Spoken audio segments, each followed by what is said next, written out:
સુપ્રભાત વિદ્યાર્થી મિત્રો, ચાલો આજે ફરી પાછા આપણે અભ્યાસક્રમમાં મન લગાડીએ. આપણે પ્રથમ સત્રનો અભ્યાસક્રમ પૂર્ણ કરી લીધો છે, તેમજ તેમની એક્ઝામ પણ આપી દીધી છે. આશા કરું છું કે બધાના જ પેપર ખૂબ સરસ ગયા હશે. ચાલો તો હવે આજથી આપણે શરૂઆત કરશું બીજા સત્રની. વિષય ગુજરાતી અને એમાં બીજા સત્રમાં આપણું પાઠ્યપુસ્તક પણ તમારા સૌ પાસે આવી જ ગયું હશે. તો ચાલો તમે તમારો પાઠ્યપુસ્તક ખોલો જોઈએ. હા, સરસ. સૌથી પહેલાં તો આપણે આપણા બીજા સત્રનું પાઠ્યપુસ્તક ઉપર નજર કરીએ તો આપણે અનુક્રમણિકા ઉપરથી ખ્યાલ આવશે કે તેમાં ખૂબ જ સુંદર સુંદર પાઠો આપેલા છે, તેમજ કવિતાઓ આપેલી છે, જેમ કે વડાવી બા આવી, નવા વર્ષના સંકલ્પો, શરૂઆત કરી, સાકરનો શોધનાર, અખંડ ભારતના શિલ્પી, સુદામા દીઠા, શ્રી કૃષ્ણ દેવરે, સંસ્કારની શ્રીમંતાઈ, દુહા, મુક્તક, ખાયક્યું, શાઢ નાથ્યો, બહેનનો પત્ર, કમાડે ચિત્ર્યા મેં, કિસ્સા ટૂચકા. તેમજ પૂરક વાંચન પણ આપેલું છે. ઈચ્છા કાકા, આવકારો, ઘડતર, વિરલ ત્યાગ અને ચાલો મળવા જઈએ. તો આ બધા જ અલગ અલગ પ્રકારના એકમો આપણને હાસ્ય નિબંધ, સોનેટ, ગઝલ, એકાંકી નાટક, ચરિત્રલેખ વગેરે વગેરે જેવા સાહિત્ય પ્રકારોથી ભરપૂર આ પાઠ્યપુસ્તક આપણે આ સત્રમાં ભણીશું, તેમનો અભ્યાસ કરીશું. તો ચાલો આજે આપણે આ બીજા સત્રની પાઠ્યપુસ્તકની શરૂઆત કરી તો કાવ્ય 11ની શરૂઆત કરીએ. કાવ્ય 11 વડાવી બા આવી. વિદ્યાર્થી મિત્રો, આપણે આ એકમને સમજી તેમનાથી પહેલાં થોડી વાતો કરી લઈએ. હે ને, મજા પડશે ને? ચાલો, સૌથી પહેલાં તો તમે મને એ કહો કે દિવાળીની રજાઓ કે ઉનાળા વેકેશનની રજાઓ માણવા માટે તમને કોની કોની સાથે ફરવાની, વાતો કરવાની મજા આવે? ચાલો. હા, સરસ. આપણને તો દિવાળીની રજા હોય કે ઉનાળા વેકેશનની રજાઓ, આપણને તો પરિવાર સાથે રહેવાની, તેની સાથે વાતો કરવાની, મિત્રો સાથે રમવાની મજા પડે છે ને? હા, સરસ. આવી રીતે પરિવાર સાથે રહેવાની મજા તો એક અનેરી જ હોય છે. તે તો જે પરિવાર સાથે રહેતું હોય તે જાણી શકે. જેનો પરિવાર નથી હોતો ને તેને કેટલું બધું દુઃખ હોય અને એકલાપણું હોય એ તો આપણે વિચારી પણ નથી શકતા. આપણને પરિવાર મળ્યો છે એ તો એક ભગવાનનો આશીર્વાદ છે, અને સૌને પરિવાર મળે એવો પણ આપણે પ્રાર્થના કરવી જોઈએ. તો અહીંયા આપણે આ કાવ્ય છે જે વડાવી બા આવી, એમાં પણ એક બા જે છે એનું એક પાત્ર છે જેને એકલવાયું જીવન જીવવું પડે છે અને પોતાના સંતાનોથી દૂર રહેવું પડે છે. તો આવું સંતાનોને વિદાય આપીને જે બા વિરહ અનુભવે છે તેના વિશે અહીંયા વર્ણન છે. અહીંયા આ કાવ્યમાં એક વિરહ જે છે એને એક પાત્રના રૂપમાં લીધું છે. આગળ જાણીએ તો આ વડાવી બા આવી સોનેટ જે છે એનો સાહિત્ય પ્રકાર છે સોનેટ. હવે આ સોનેટમાં બાના હૃદયમાં સ્વજન વિયોગની જે વેદના થાય છે તેનું વર્ણન આ કાવ્યમાં કરવામાં આવ્યું છે. તો ચાલો આ વર્ણનને આપણે ખૂબ સારી રીતે જોઈએ, સમજીએ, તેનો અભ્યાસ કરીએ. તેમનાથી પહેલાં આ સોનેટના રચિતા એટલે કે ઉસનસ વિશે આપણે ટૂંકમાં પરિચય મેળવી લઈએ. વડાવી બા આવી સોનેટના રચિતા એટલે કે કવિ છે ઉસનસ. તેમનો જન્મ 28/9/1920 થયો હતો, તેમજ અવસાન 7/11/2011. કવિ નટવરલાલ કુબેરદાસ પંડ્યા, જેમનું ઉપનામ હતું ઉસનસ, વડોદરા જિલ્લાના સાવલી ગામના વતની હતા. વલસાડની કોલેજમાં તેઓ અધ્યાપક અને આચાર્ય હતા. પ્રસૂન, નેપથ્ય, આદ્રા, તૃણનો ગ્રહ, સ્પંદ અને છંદ વગેરે તેમના કાવ્ય સંગ્રહો છે. સોનેટ કાવ્ય પ્રકારમાં તેમણે કેટલીક સોનેટ માળાઓ પણ આપી છે. વાત્સલ્ય ભાવ નિરૂપતા કુટુંબ ચિત્રો, ગ્રીષ્મ અને વર્ષાના મનોહર પ્રકૃતિ વર્ણનો અને કાવ્યમાંથી સ્ફુરી રહેલું ચિંતન આ કાવ્યની નોંધપાત્ર લાક્ષણિકતાઓ છે.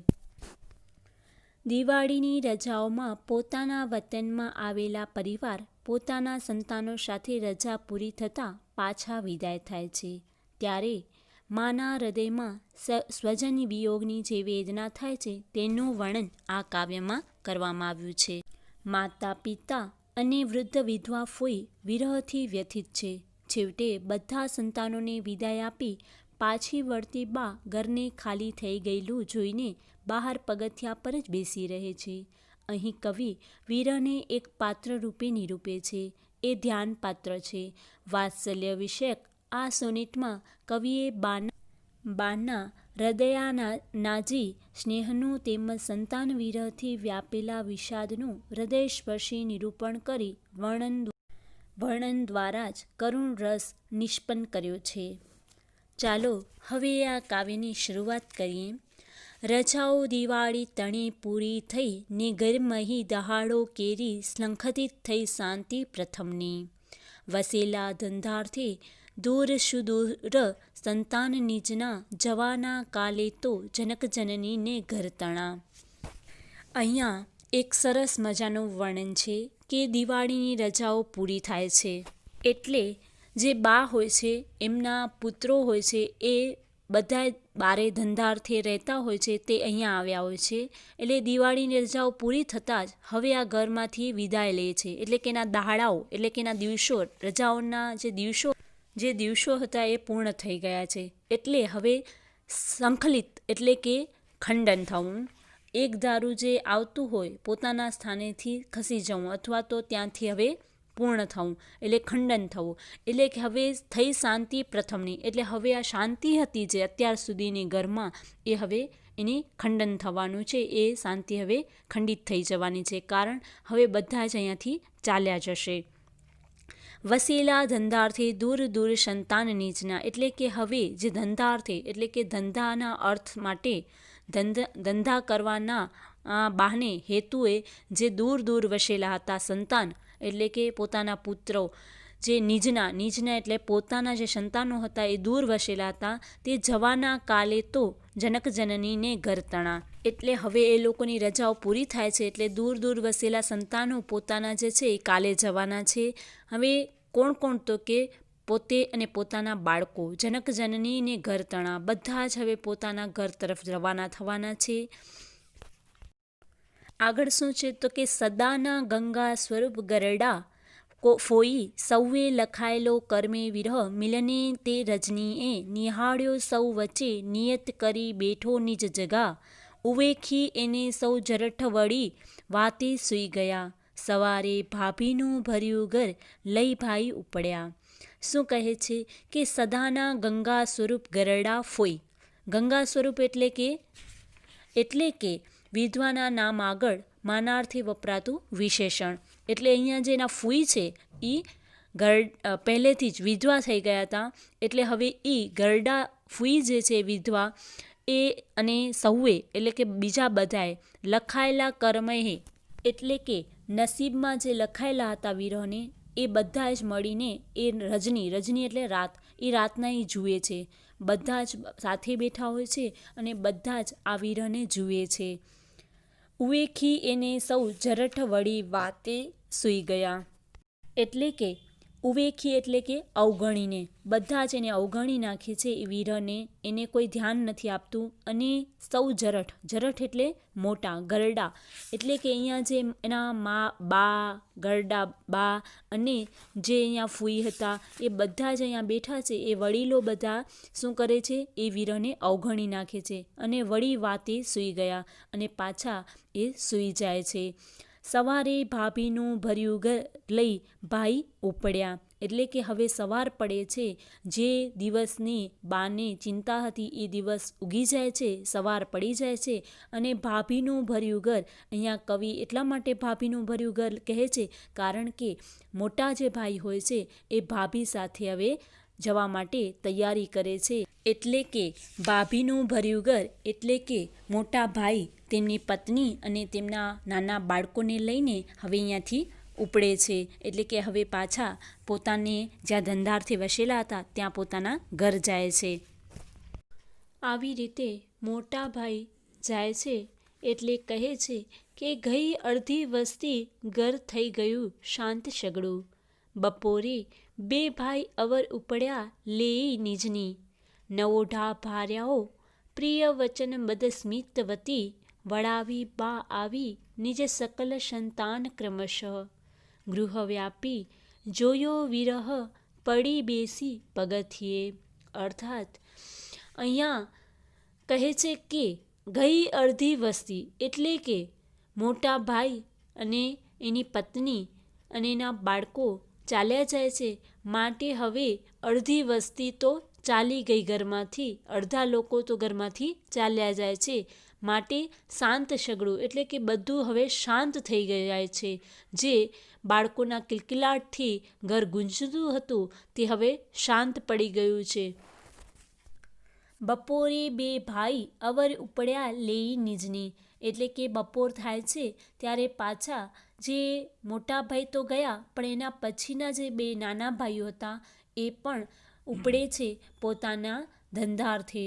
નવોઢા ભાર્યાઓ એટલે નવોઢા એટલે કે નવી નવી પરણેલી પત્નીઓ, એટલે કે નવી નવી પરણેલી જે સ્ત્રી હોય છે, નવવધુ હોય છે, એને લઈને ભાર્યાઓ એટલે કે પત્નીઓ જે અત્યારે હમણાં હજી તો લગ્ન થયા હોય છે એ બંને ભાઈઓ પોતાની પત્નીઓ સાથે ઉપડી પડે છે પોતાના ધંધારથી. પ્રિય વચન મદસ્મિતવતી એટલે કે પ્રિય અને પ્રિય બોલનારી અને ધીમું ધીમું હસતી એવી નવોઢા ભાર્યાઓ જે હોય છે, જે ધીમું ધીમું બોલે છે અને પ્રિય બોલે છે. તો આવી નવોઢા ભાર્યાઓ એટલે કે આવી નવવધુ પત્નીઓને લઈને બે ભાઈઓ પણ ઉપડી પડે છે, એટલે કે એના ધંધાર્થે પાછા જાય છે, કારણ કે દિવાળીની રજાઓ તો પૂરી થઈ ગઈ હતી. વળાવી બા આવી નિજ સકલ સંતાન ક્રમશઃ. ક્રમશઃ એટલે કે વારાફરતી. આવી રીતે વારાફરતી, ક્રમશઃ એટલે વારાફરતી. આવી રીતે બધા જ એના સંતાન હોય છે જે એ ક્રમશઃ એટલે વારાફરતી જાય છે. એટલે વળાવી બા આવી એટલે કે બા બધાને વળાવવા જાય છે. આવી રીતે વારાફરતી દરેક એના બાળક જે છે એ પોતાના કામાર્થે ધંધાર્થે જવા નીકળે છે, એટલે બા એને વળાવવા નીકળે છે. ગૃહવ્યાપી જોયો વિરહ. આવી રીતે વળાવીને બા જ્યારે પાછા આવે છે ત્યારે ઘરમાં શું જુએ છે તો કે ગૃહવ્યાપી એટલે ઘરમાં વ્યાપેલો છવાયેલો વિરહ જુએ છે. ઘરમાં બા આવીને જુએ છે તો એને વિરહ લાગે છે, એને વિયોગ લાગે છે સંતાનનો. પડી બેસી પગથિયે એટલે કેટલો બધો વિયોગ લાગે છે ને કે એ ત્યાં ને ત્યાં પગથિયા ઉપર જ બેસી જાય છે, એને એ ઘરમાં જઈ શકે એટલી પણ એનામાં હિંમત નથી રહી હવે. એટલે બાને એવું લાગી રહ્યું છે કે હવે આ ઘર છે સૂનું થઈ ગયું, શાંત થઈ ગયું, જે અત્યારે નાના નાના બાળકોથી મારા સંતાનોથી ભર્યું હતું, જે કિલબિલાટ કરતું હતું એ હવે સાવ શાંત થઈ ગયું છે. હવે અહીંયા એક વિરહ સિવાય બીજું કોઈ નથી. તો આવી રીતે બા અહીંયા એક વિષાદ અનુભવે છે એટલે કે દુઃખ અનુભવે છે. તો આવા સરસ મજાના આ સોનેટમાં આપણે જોયું કે એક અહીંયા વિરહ છે એક પાત્રના રૂપમાં છે, અને બા જે છે એનું એવું સરસ પોતાના સંતાનો પ્રત્યેનો ભાવ બતાવ્યો છે. બા વિરહમાં અને સંતાનના વિયોગમાં એટલા વિષાદ અનુભવે છે, એટલું દુઃખ અનુભવે છે કે એ વિયોગને પણ સહન નથી કરી શકતા, તેમજ બાળકોને સંતાનોને પણ કાંઈ કહી શકતા નથી, અને માત્ર ને માત્ર પોતે આ વિરહને સહન કરે છે. તો આપણે ઘણી વખત કહેતા હોઈએ છીએ ને કે છોડ પણ એકલું નથી ઉગી શકતું, તો આ તો માણસની જાત છે, એ કેવી રીતે એકલું રહી શકે.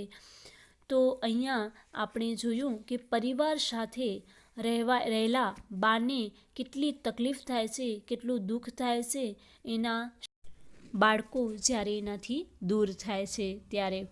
તો ચાલો આજે અહીંયા આપણે આ સોનેટનો અભ્યાસ પૂર્ણ કર્યો, વળાવી બા આવી. તો આપણે લાસ્ટ જે પિરિયડ હતો તેમાં હું તમને હોમવર્ક આપેલું સોનેટનું કાવ્ય સ્વરૂપ, ત્યારે તમે બધાએ જ સોનેટનું કાવ્ય સ્વરૂપ એ ગુજરાતીની ગ્રામર એટલે કે વ્યાકરણની બુકમાં ભૂમિકા, લક્ષણો, વિભાજન અને પ્રાસ એ બધા જ મુદ્દાઓને ખૂબ સારી રીતે સુંદર અક્ષરોમાં લખી લીધું હશે. તો એ બધું લખાઈ જ ગયું હશે તમારું. તો આજે આપણે આ પિરિયડનું હોમવર્ક નોંધી લઈએ. આજે આપણે આ સોનેટનો અભ્યાસ કરી લીધો છે પૂર્ણ. તો આપણે એના શબ્દ સમજૂતી છે એ ગુજરાતીની, તમારી ગુજરાતીની જે બુક છે એમાં તમારે શબ્દ સમજૂતી લખવાની છે આ સોનેટની. ત્યાર પછી છે અભ્યાસ. તો અભ્યાસમાં તમારે 5 વિકલ્પવાળા પ્રશ્નો લખવાના રહેશે. દર વખતેની જેમ જ તેમજ પ્રથમ સત્રમાં જેમ આપણે કરી રહ્યા હતા તેવી જ રીતે સાચો જ વિકલ્પ પસંદ કરીને લખવાનું છે. બાકીના વિકલ્પો લખવાની જરૂર નથી. ત્યાર પછી જે એક વાક્યવાળા ઉત્તરો લખો. તો તેમાં પણ તમે જોઈ શકશો કે પાઠ્યપુસ્તકમાં 5 આપ્યા છે એક વાક્યવાળા, એ પણ લખવાના રહેશે. ત્યાર પછી છે સ્વાધ્યાય. સ્વાધ્યાયમાં છે નીચેના પ્રશ્નના ઉત્તરો લખો. તો બે આપેલા છે તો બંને લખવાના છે. ત્યાર પછી બીજો ક્વેશ્ચન છે, બાને મૂકીને જતા ભાઈઓએ પણ બા જેવી વેદના અનુભવી હશે, વિચારીને ચર્ચા કરો. તો આ ક્વેશ્ચન તમારે લખવાનો નથી, કારણ કે આની માત્ર ચર્ચા કરવાની છે, તો આપણે જરૂરથી કરશું. ત્યાર પછી જે કાવ્ય પંક્તિ પૂર્ણ કરો. તો કાવ્ય પંક્તિ જે આપી છે એ તમારે અહીંયા પૂર્ણ કરવાની છે તમારી નોટબુકમાં, એટલે કે લખવાનો છે. ક્વેશ્ચન 4 છે, નીચેની કાવ્ય પંક્તિનો ભાવાર્થ તમારા શબ્દોમાં લખો. તો આ કાવ્ય પંક્તિનો ભાવાર્થ પણ તમારે તમારા શબ્દોમાં લખવાનો છે. ત્યાર પછી છે ક્વેશ્ચન 5, નીચેના શબ્દોના 2 સમાનાર્થી શબ્દો લખો. તો આ સમાનાર્થી શબ્દો પણ તમારે લખવાના છે. જનની તો માતા અને માં, રજની તો નિશા અને રાત્રિ, ભાર્યા તો પત્ની, વધુ, જરઠ એટલે કે ગરડા અથવા વડીલો, નવોઢા એટલે કે નવી પરણેલી સ્ત્રી અથવા નવવધુ. બરાબર. એવી જ રીતે વિરુદ્ધાર્થી શબ્દો પણ તમારે અહીંયા લખવાના છે. ત્યાર પછી છે ક્વેશ્ચન 7. ક્વેશ્ચન 7 છે, નીચેના વાક્યોમાંના શબ્દો યોગ્ય રીતે ગોઠવી કાવ્ય પંક્તિ સ્વરૂપે લખો. કાંઈ જ નથી કરવાનું અહીંયા. તમે જોઈ શકો છો અહીંયા કને જે વાક્યો છે એ આડાઅવળા શબ્દોમાં તેમજ વાક્યની રીતે ગોઠવાયેલા છે. તમારે કાવ્ય પંક્તિ સ્વરૂપે લખવાનું છે. એટલે કે આગળની તમે કાવ્ય જે આપણે હમણાં અભ્યાસ કર્યો, બા વળાવી બા આવી, એમાં જે કાવ્ય પંક્તિ સ્વરૂપે લખેલી છે એ અહીંયા લખવાની છે. જેમ કે સગડું શાંત થઈ ગયું, ઘર વસ્તી અડધી ગઈ. તો તમારે શું લખવાનું છે? ગઈ અડધી વસ્તી, ઘર થઈ ગયું શાંત સગડું. બરાબર. એવી જ રીતે બીજું, કાલે તો જવાના ઘર તણા જનક જનનીને. તો તમારે કેવી રીતે લખવાનું છે ને? જવાના કાલે તો જનક જનનીને ઘર તણા. બરાબર ને? સમજાય છે ને કેવી રીતે લખવાનું છે? આવી બા સકલ નીચ સંતાન ક્રમશઃ વળાવી. તો તમે શું લખશો એમાં? કેવી રીતે કાવ્ય પંક્તિ લખશો? હા, સરસ. વળાવી બા આવી નીચ સકલ સંતાન ક્રમશઃ. બરાબર ને? એવી રીતે અહીંયા જે આપેલી છે પંક્તિઓ એને તમારે કાવ્ય સ્વરૂપે લખવાની છે. તો અહીંયા આપણું આ સ્વાધ્યાય પણ પૂર્ણ થાય છે.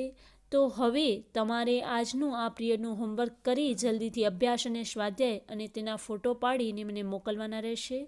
બધાને જ હોમવર્ક કરવાનું છે કમ્પલસરી. Thank you.